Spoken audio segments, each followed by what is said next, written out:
Cali, lo chiamo? Io lo chiamo. Se c'è la moglie non mi interessa, io lo chiamo. Va, ho capito. Alessandra, lo chiamo?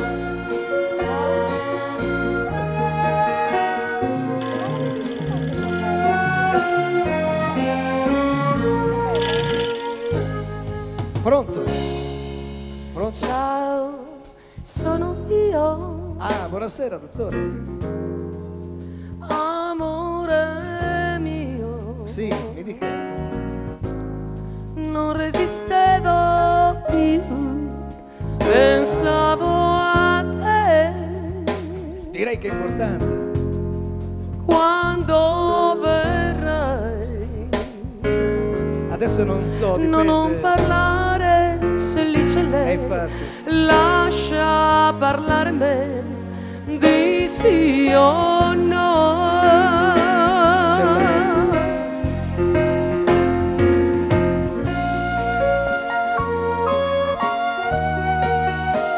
Ma vieni appena puoi, anche tardi se tu vuoi.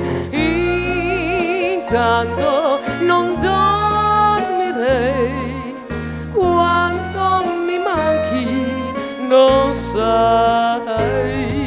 Sì, Mi ami o no? ci può giurare dottore.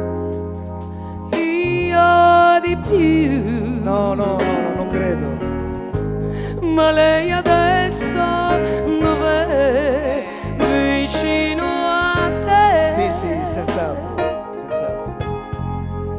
Oh, no. Ho sciolto tutti i capelli giù Ah sì? ed ho il profumo che mi hai dato tu. Davvero, sì. Sì, sì.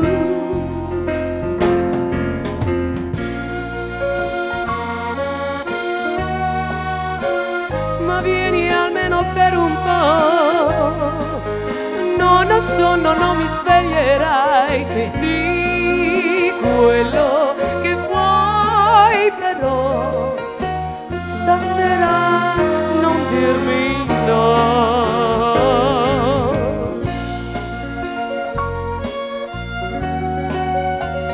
Adesso chiudo, non vorrei fare insospettire lei.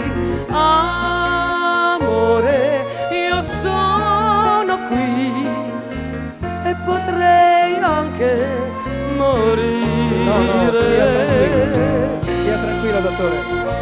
Se proprio è necessario vengo, faccio un salto da lei.